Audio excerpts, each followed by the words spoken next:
ગુજરાતમાં ગ્રામ પંચાયતની ચૂંટણીઓ જાહેર થઈ છે ત્યારથી ઉમેદવારો અને મતદાતાઓમાં ભારે ઉત્સાહ જોવા મળી રહ્યો છે। ત્યારે આજે અંબાજી ગ્રામ પંચાયતની ચૂંટણીનું ફોર્મ ભરવા માટે છેલ્લા દિવસ હોવાથી તાલુકા કચેરી ખાતે ઉમેદવારોને ફોર્મ ભરવા માટે ભારે ભીડ જામી હતી અને મતદાતાઓમાં પણ ભારે ઉત્સાહ જોવા મળી રહ્યો છે।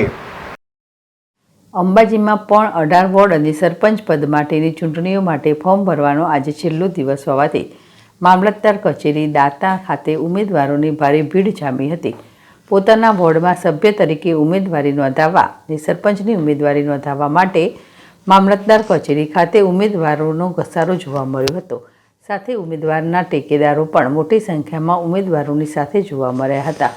ઉલ્લેખનીય છે કે અંબાજી ગ્રામ પંચાયતમાં 8 વર્ષ પછી ચૂંટણી યોજાઈ રહી છે, તેથી મતદારોમાં પણ ભારે ઉત્સાહ જોવા મળી રહ્યો છે અને મતદારો પણ પોતાના વિસ્તારના ઉમેદવારો સાથે ભારે ઉત્સાહમાં અહીં એમને ટેકો આપવા માટે આવી પહોંચ્યા હતા।